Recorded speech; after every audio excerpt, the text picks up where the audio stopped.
So what I'm going to try to do is we're going to put it together, just what happened first, and then what happened, then what happened, then what happened, okay? You ready?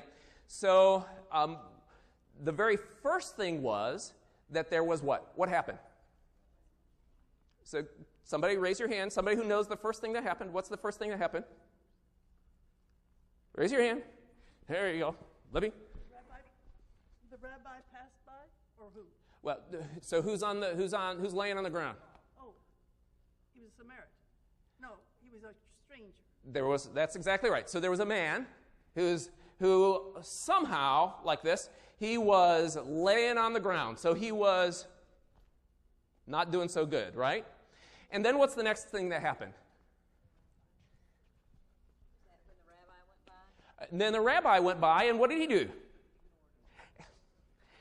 He did nothing, did he? He did nothing. And then what's the next thing that happened?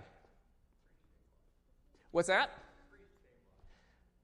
Say it loud so people can hear you. A priest came by. A priest came by. And so, priests are pretty good dudes, don't you think? I mean, they're supposed to be really pretty good. But what did he do? He went to the other side of the road and made like he didn't see him. Just like he didn't even see him. So he pretended that nothing was wrong, right? So there's two guys now at this point who did absolutely nothing. This guy is still laying there by the side of the road, and then what happened? Hands? What happened? Do you know? Does he know?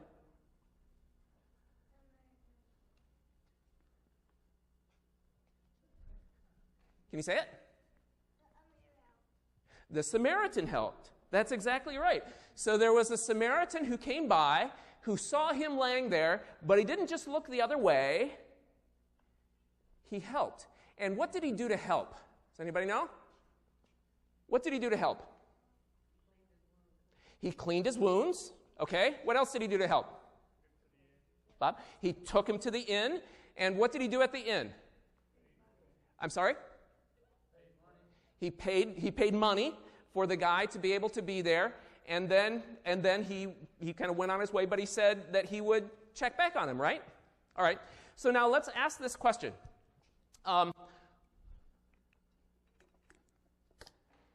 Was this love costly?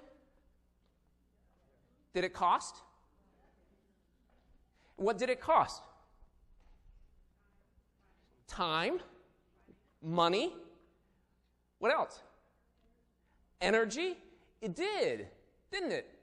So it was costly. In fact, it would have been, so it's no wonder that the other two guys decided not to show love, right? Because love costs. It hurts. Love always hurts. So, love always costs. That's part of how we know that it's love, because we pay the price. Love always costs, and what we love the most costs the most. But we do that because it's worth it. Hot dog, it's worth it. That there are things in this world, that there are people in this world that are worth paying the price for. And ultimately, it was God who paid the biggest price, right? Because God, out of love, sends His Son into the world in order to be able to save the world. So Jesus comes, is willing to die on the cross for us, so that we can live and show His love for us. So then one of the questions for us is, so I begun by saying, what are the things in the present, like right now, what are the things that we're doing here at St. Mary's to be able to show His love? So it's like the Samaritan guy, just like the priest and the Levite who came by, it was like right then. And the question was, what were they going to do? What was the Samaritan going to do right then? It's like Jesus with this teacher, and the teacher kind of trying to trap him up. It was like right then, what was going to happen? So right now, what is it that St. Mary's is doing in order to be able to show God's love? And so I was thinking about this, and then I got an email from Alexis. And so she's going to come and tell us just a little bit about just one of the things that's going on today, this day, a project for Mission 345. Come on up.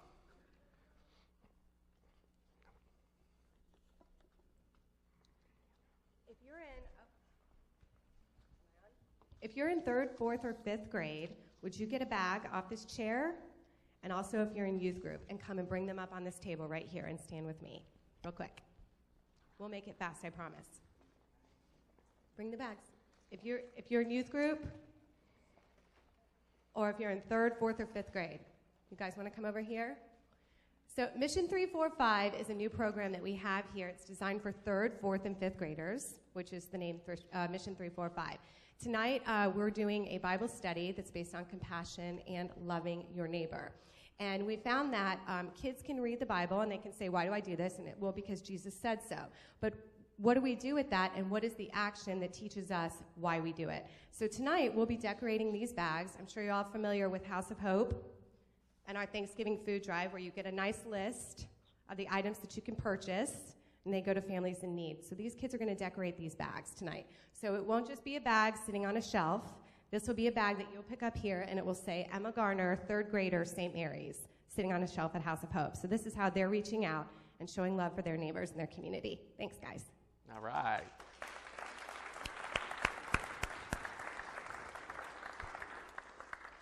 So I didn't put Alexis up to this, but it just happens to be that that's one of the things that's happening right now. And so one of the questions for us is, what does it mean for us as people who hold the peace, as you have your peace? You know, what is it that you, right now, are able to say, you know, God's love is working in me?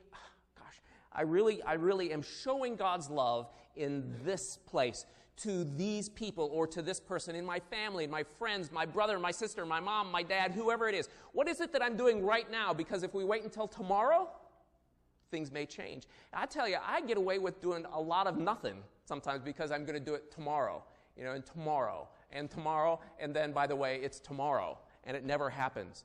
So right now, what is it that you are doing, that we are doing, that we're deciding as a community to do to be able to show God's love to the world in ways that are right here to the people who are right in front of us, even down to the ways that we say hello to each other, to the ways that we care for each other, even just right now, today, as you came in the door today, and as you go out the door today, and as you drive in your car in the traffic. What is it that you do today, right now? God, I offer my heart to you. Change it and help me to be a vehicle of your love in this world to the people who are just absolutely right now. And recognize sometimes it's going to hurt, because love always has a cost to it. You'll always have a cost in order to be able to share love with another. So it takes time, it takes energy, it takes money, it takes all of those things. There's always a cost. But love transforms. Love changes. I love this quote. This is from a guy, a Roman Catholic priest, Teilhard de Chardin. And he said, someday, after mastering the winds, the waves, the tides, and gravity, we shall harness for God the energies of love. And then, for a second time in the history of the world, man will have discovered fire. I want to ask you the question, does anything else really matter? Does anything else really matter than the fact that your hearts and your lives are changed by God's love, and that you're willing to be a vehicle for His love to the people around you? Amen.